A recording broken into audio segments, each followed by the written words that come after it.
He was arrested for laying flowers on his sister's grave. Deborah Mills, the HOA president, turned grief into a violation and used her power to silence families like his. But his mother, Emily, had a voice and an unexpected ally who exposed the corruption hiding behind the rules. Now, listen closely to how this quiet act of love sparked a federal investigation, and why justice, in the end, came crashing down hard. It was a gray morning in the suburbs of Austin, Texas, the kind of day where the sky looks like it forgot how to be anything but heavy.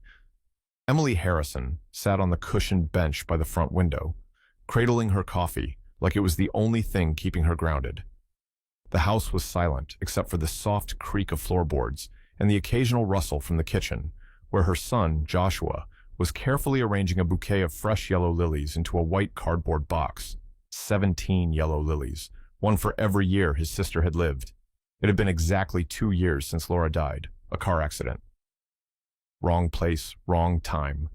Emily still couldn't speak her daughter's name without something catching in her throat. But Joshua, he'd made her a promise at the funeral, in front of the whole family, voice shaking but steady. "I'll go every year. I won't let her be forgotten." He never missed a visit, not once. Rain or heat or hell. That morning, Emily had noticed the tension in his shoulders, the way he triple-checked the note he'd written. It wasn't anything big, just a small card that said, "I still talk to you." But his hands trembled as he slid it beneath the ribbon. She wanted to say something comforting, but all she managed was, "Drive safe." He kissed her forehead, nodded, and left. Emily had just taken another sip of lukewarm coffee when her phone rang. Unknown number. On the other end, static, voices, then a sharp male voice. "Ma'am, this is Officer Carter with the Hayes County Sheriff's Department. Your son has been detained." The cup dropped from her hands, shattering into ceramic dust. "What?" she gasped. "What are you talking about? Where is he?" "Ma'am, your son was caught trespassing on HOA protected property. He is being arrested under local code violations, section 38.12, unauthorized entry." "He was laying flowers," she screamed, her voice cracking as her other hand fumbled for her car keys. "That's our family plot. What the hell is wrong with you people?" The line went dead.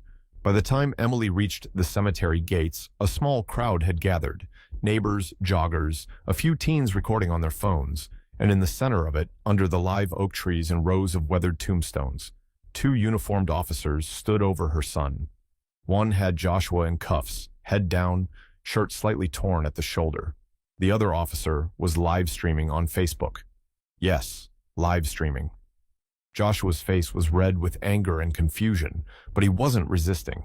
He kept trying to speak, his voice calm despite everything. "This is my sister's grave. I'm not trespassing. This land belongs to my family." The cop, reading him his rights, didn't even blink. Emily nearly drove her car through the gate. She ran toward them, heart slamming against her ribs, screaming his name. But someone blocked her path. A woman in a beige blazer, heels completely wrong for grass, stood like a statue just outside the police tape. Her silver blonde hair was frozen in a helmet of hairspray, not a strand out of place. Her arms were crossed, and she wore an expression of smug satisfaction. Like this was all part of her weekend plans. Deborah Mills, president of the Homeowners Association. 56 years old, rumored to run HOA board meetings like a military tribunal, and speak to neighbors like she owned every brick in the neighborhood. Emily had met her only once before, when Deborah knocked on her door to complain about the unauthorized wind chime hanging on Emily's porch. That wind chime had belonged to Laura. Now she stood at a cemetery gate with the same cold, officious glare. "I warned you people about this," Deborah said flatly, not even looking Emily in the eye. "This area is restricted to HOA-approved ceremonies. Your son ignored repeated notices." "He was laying flowers," Emily choked out, voice barely human. "You called the cops on him for grieving?" Deborah sniffed. "We have rules for a reason. We can't let everyone just come and go. Next thing you know, the place will look like a flea market." Emily's legs buckled. Someone caught her. Maybe a neighbor, maybe a stranger. She didn't know. She just watched as the patrol car drove away with her son inside, arrested like a criminal, while his sister's grave stood just 10 feet away, bare and untouched. The lilies were still in the box, and in that moment, with her heart splitting wide open, Emily didn't feel fear or panic. She felt something far more dangerous. Rage. Emily didn't sleep that night. She didn't even sit down. She spent the hours pacing outside the Hayes County Sheriff's Department, gripping a styrofoam cup of coffee that had gone cold hours ago. She kept thinking they'd come out and tell her it was all just a misunderstanding, that Joshua was free to go, that someone had finally come to their senses. But morning came, and he was still locked up.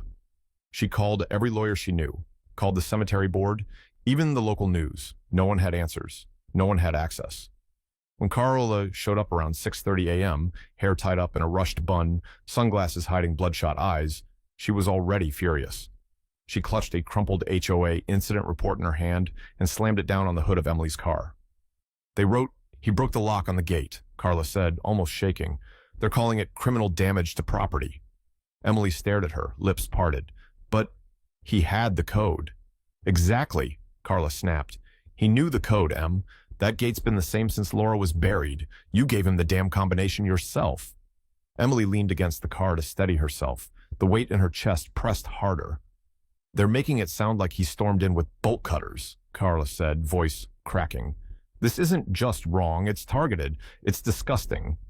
By mid-morning, the HOA posted a statement on their official Facebook page, complete with their maroon and gold crest and Deborah Mills' signature at the bottom.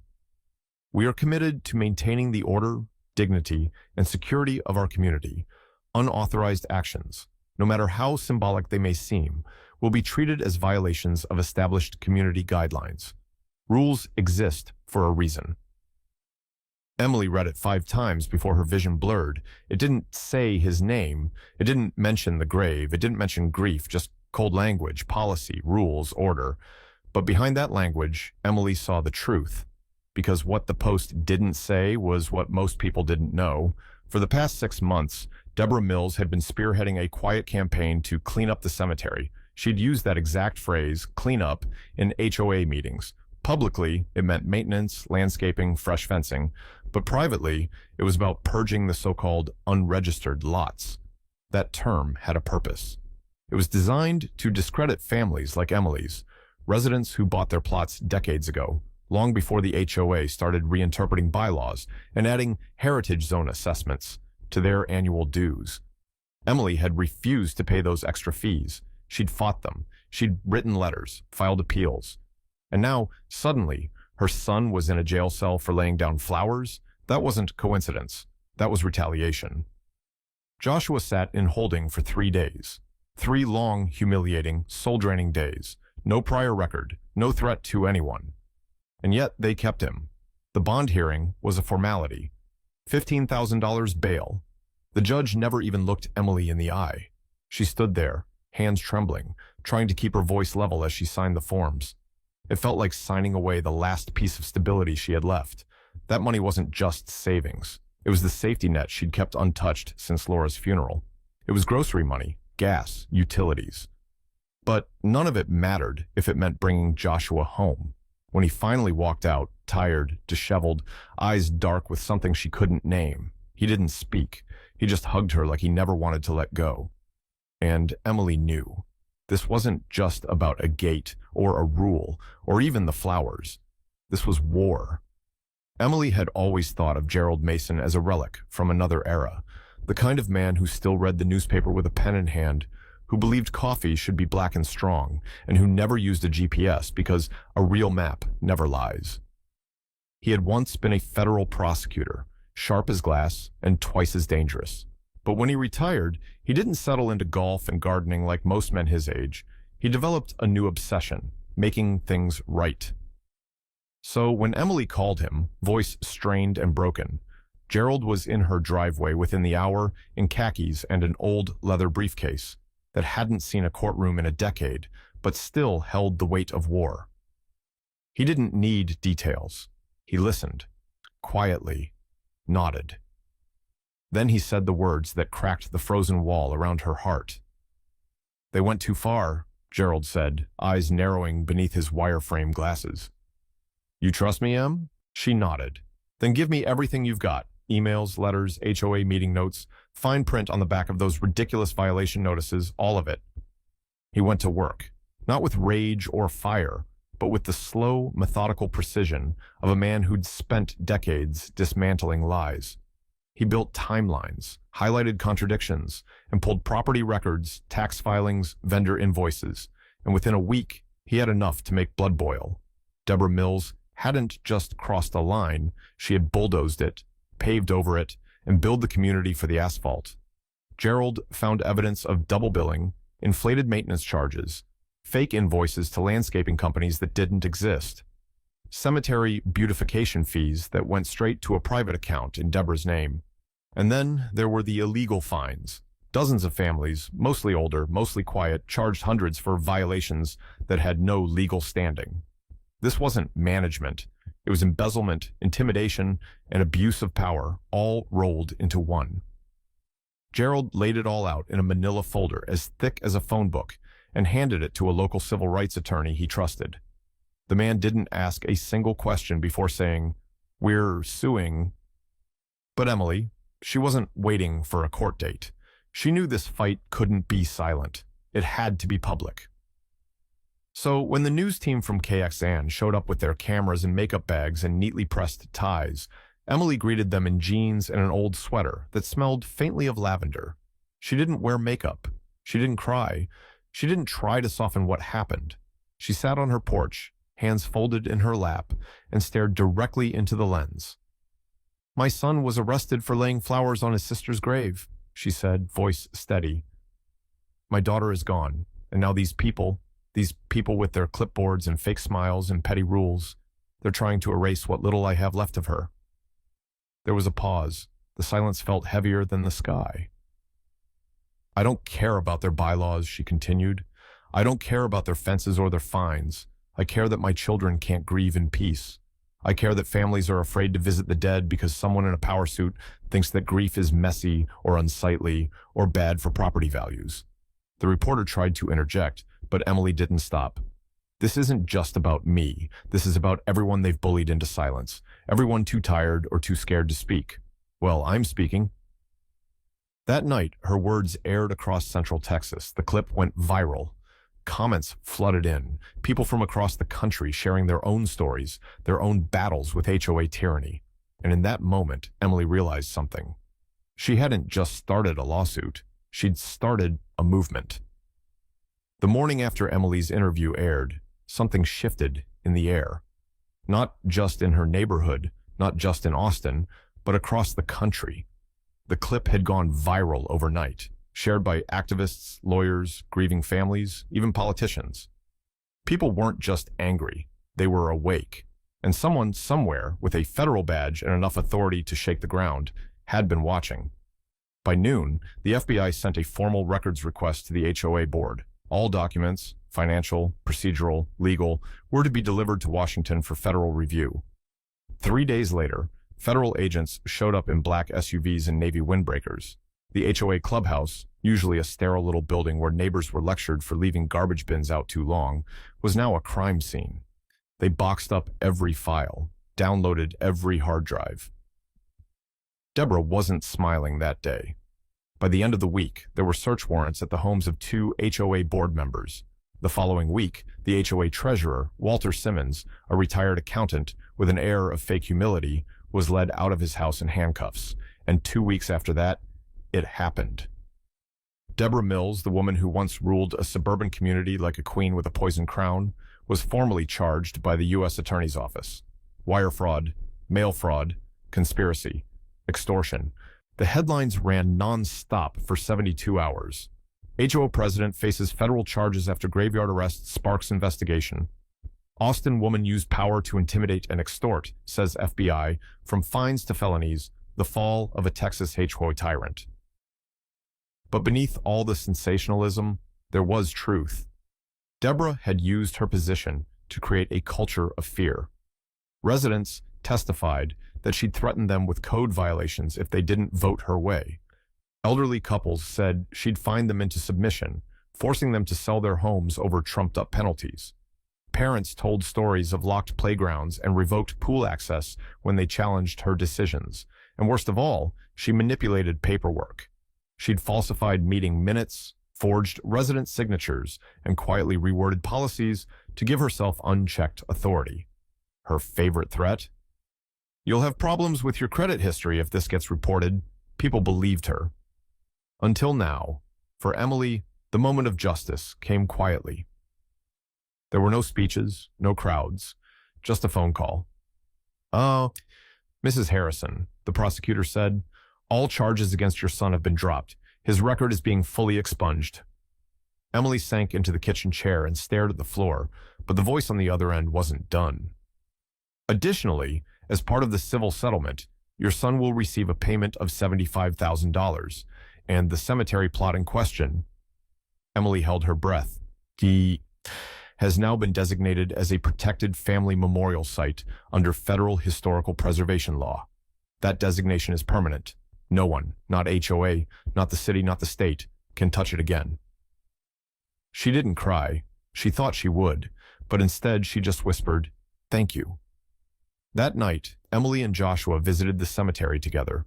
They didn't bring flowers. They didn't speak much. They just sat on the bench by Laura's grave, side by side, letting the silence say everything. For the first time in 2 years, the air felt still, not heavy, not threatening, just still. Justice hadn't erased the pain. It hadn't brought Laura back, but it had drawn a line in the sand, a loud, clear message. Grief is not a crime, and memory is not up for negotiation. It started small, like most meaningful things do. Just a few clicks on a website builder, a mission statement typed late at night at her kitchen table, and a donation form linked to a bank account that still felt too empty. Emily called it the Laura Foundation, named not just for her daughter, but for every person who'd been silenced, dismissed, or punished by the unchecked power of HOA boards. She never expected it to grow, but within a week, messages began pouring in. Some were just a few lines, others were pages long. Stories of fines issued for flower pots, disabled veterans penalized for ramps, single mothers threatened with foreclosure over mailbox height. But it was the first handwritten letter that stayed with her. It arrived in a weathered envelope with shaky penmanship. No return address, just a name, Thomas Gray. Inside was a letter from a man in his 70s, a Vietnam veteran who'd been forced out of his home after refusing to repaint his flagpole. The HOA said the color scheme violated aesthetic uniformity. He'd lived there for 24 years. The letter read, "They made me feel like I didn't belong in the country I served. I sat quiet because I thought no one would care. Then I saw your story. Now I know I'm not alone. You gave me a voice. Thank you." Emily sat with the letter in her lap for a long time. She didn't cry. She felt something deeper, like a thread connecting strangers across the country. People who had suffered in silence, now finding each other in that silence. She framed that letter, put it right next to Laura's photo on her desk. As the foundation gained traction, so did the public interest. Local news stations covered her efforts, then regional media, and eventually CNN reached out. Emily didn't want a spotlight, but she knew the story was bigger than her, bigger than Joshua, bigger than Laura. So when the camera crew came, she didn't wear makeup or a new dress. She wore the same gray sweater she'd worn in the kitchen the night she called Gerald. The interview aired on a quiet Tuesday evening. In the clip, she sat in her living room, hands clasped together, voice calm but unwavering. "I'm not here to tear down all HOAs," she said. "I know they were meant to protect communities, but somewhere along the way, that power got twisted. It became a tool to bully, to control, to isolate." The reporter asked her what made her speak out. Emily paused. Her eyes flickered toward the mantel where Laura's photo sat, framed in white wood, next to a small vase of lilies. "My daughter couldn't speak for herself," she said softly. "But I can, and I will. As long as I have breath in my body, I'll speak for the ones they tried to silence." The segment ended with footage of Emily walking through the now protected cemetery, hand in hand with Joshua. Quiet, peaceful. That night, donations to the foundation doubled. Messages poured in from families in Florida, California, Ohio, Montana. One woman wrote, "You made me believe in justice again." Emily didn't think of herself as brave. She still had bad nights, still jolted awake from dreams of police sirens and locked gates. But every morning, she opened her inbox, read the news stories, and remembered why she kept going. Because change doesn't start with courts or lawsuits. It starts with voices. And finally, hers was being heard. 2 months passed in near silence. No new updates. No more headlines. Just waiting. But beneath that stillness, something heavy was building. Then came the summons, the arraignment, the official indictment, and suddenly, Deborah Mills was no longer HOA royalty. She was a defendant in federal court. On the morning of the hearing, the courthouse was swarmed. Satellite trucks lined the curb like vultures. Cameramen shouted over each other. Reporters stood outside the glass doors in tailored jackets and grim expressions, giving live updates as though they were covering the fall of a regime. And in a way, they were. Deborah arrived, wearing an off-white pantsuit and a forced smile, her silver blonde hair styled with precision, like she thought appearances could still protect her. Her attorneys flanked her like bodyguards, rushing her past cameras without a word. But inside the courtroom, image meant nothing. Because inside, there was only law, and truth, and consequence. The prosecution didn't waste time. They called her actions by their real name. "This is not mismanagement," the federal prosecutor said, voice cutting through the silence like a blade. "This is not administrative error. This is targeted harassment, financial manipulation, and psychological warfare disguised as community management. This was not oversight. This was a hunt." He paused, turning to the jury. A hunt against families, against mothers, against veterans, against anyone who dared to question the rules she made up as she went. Witnesses took the stand one by one. A retired couple testified about receiving daily threats after planting a rosebush near their mailbox. A single mother broke down recalling how her water was shut off without notice because she missed one HOA meeting. A disabled veteran told the court how she was fined for hanging a faded flag on Memorial Day and warned she'd be reported to collections if she didn't remove it. And then came the fake documents. The doctored minutes, the inflated invoices and duplicate charges and signatures forged in blue ink. The court saw it all. Deborah's attorneys tried to spin it, called it a case of poor oversight, blamed it on outdated systems, rogue board members, even clerical errors. But the evidence didn't bend. It broke them. Through it all, Joshua sat in the third row, dressed in a navy suit that didn't quite fit his broad shoulders. He never spoke, never flinched. He just sat there, straight-backed, hands folded as though staring at Deborah with a gaze that didn't blink. It wasn't hatred in his eyes. It was something colder, something heavier. He looked at her the way someone looks at a person who tried to bury something sacred. Not just a name or a plot of grass, but a sister, a memory, a promise made in grief. She had tried to turn his mourning into a crime, had ordered him cuffed like a threat, all because he'd dared to love his sister in public. Now, for the first time, she was the one being held accountable. The courtroom remained quiet as the charges were read: wire fraud, conspiracy, falsifying legal documents, abuse of power under federal statutes. Deborah kept her chin high, but her eyes flicked toward the jury, toward the reporters, toward Joshua. He didn't look away, because some stares don't demand revenge. They demand recognition. They say, "I saw what you did, I'm still standing, and I'm not afraid anymore." After the courtroom lights faded and the camera stopped flashing, Emily expected the world to feel lighter. The monster had fallen. Deborah Mills was facing federal charges. The community that once stood in silence was now echoing with stories, lawsuits, apologies. Justice, at least on paper, had been served. But no one tells you what to do after justice, because justice doesn't erase trauma. It doesn't stitch nerves back together or scrub panic from the inside of your chest. At first, Joshua tried to act like everything was fine. He smiled too quickly, laughed at things that weren't funny, offered to mow the neighbor's lawn, and helped Emily with groceries, folding laundry, organizing the shed, anything to avoid stillness. Stillness was the enemy. Stillness meant remembering. But at night, the cracks showed. Emily began waking to sounds that broke her heart, a thud, a choked gasp, then silence, followed by a raw animal noise, a muffled scream, not from his throat, but from somewhere deeper.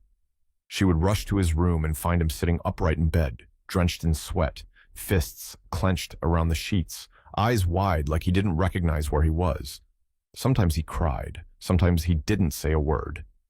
Nightmares, he muttered once. It's like I'm back there, hands on my back, knees on the ground, can't breathe.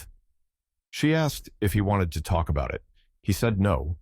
He always said no. I'm okay, Mom, he told her one morning, his eyes bloodshot. I promise. But lies told to protect someone else still count as lies. One night, Emily passed by the living room long after midnight. The lights were off, but she heard his voice, soft, broken, talking to no one. She peeked around the corner and saw him sitting cross-legged on the floor, facing the fireplace. Laura's photo was above it, framed in soft light from the moon. I'm sorry, he whispered. I should have done something. I should have fought harder. I didn't protect you. Emily didn't go in. She stood in the dark and let her son grieve. It was the kind of pain that couldn't be interrupted. But when he finally stood and walked past her, without noticing she was there, she made a decision. The fight wasn't over. Not for either of them. The next day, she called a therapist, and then another, and another, until she found one that specialized in trauma, not just healing, but surviving. They went together. At first, Joshua hated it. He sat with his arms crossed, answered questions in shrugs, avoided eye contact. But slowly, with each session, the silence began to thaw. He talked about guilt, about rage, about how powerless he'd felt, how shame crept in, even though he had nothing to be ashamed of. Emily spoke too, about the helplessness of watching your child get hurt, about mourning one child while trying to save another. Week by week, they rebuilt trust, not just in each other, but in the world. And one Sunday morning, over toast and orange juice, Joshua said, I want to study law. Emily blinked. Law? He nodded, not smiling, just steady.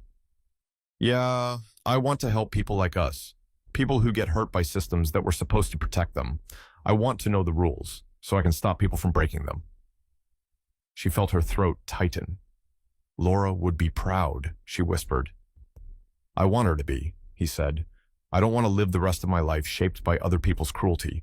I want to make something better out of it. He applied to college that week. Before classes started, they went back to the cemetery. It was different now. The gates were open, the gravel path was clean, and there were wildflowers planted around Laura's grave. Goldenrod, lavender, bluebonnets. A new bench stood near the old iron archway.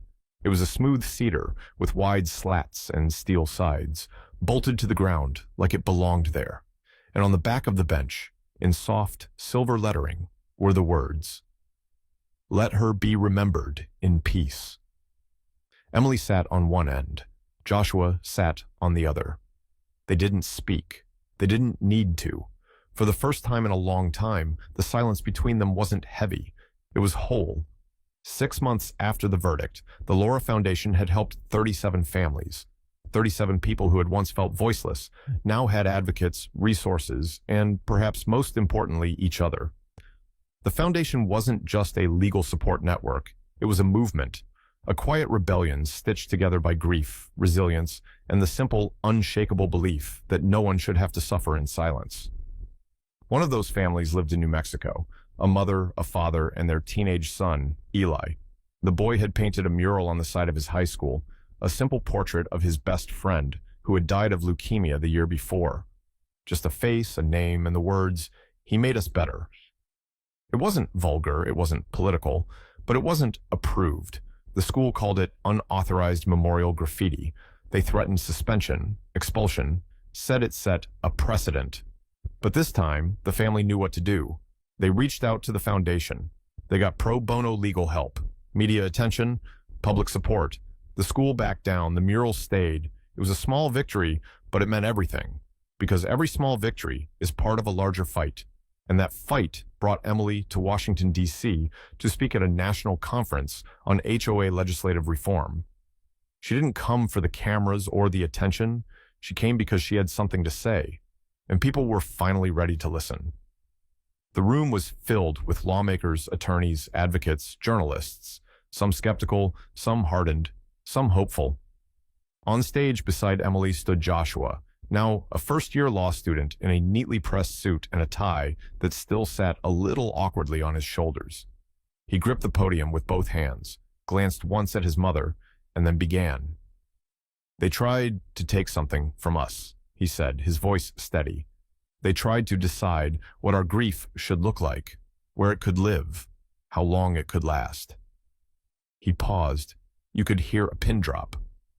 "But here's what they don't understand," he continued. "They can control property lines. They can fine people for a mailbox or a flower bed or a flag, but they cannot control memory. They cannot legislate the human heart." He looked out over the crowd. "They can manage buildings," he said, "but they don't own our souls, not our dignity, not our love, and certainly not our right to remember the ones we've lost." Silence. Then a single clap. Then another. And then the entire room rose to their feet.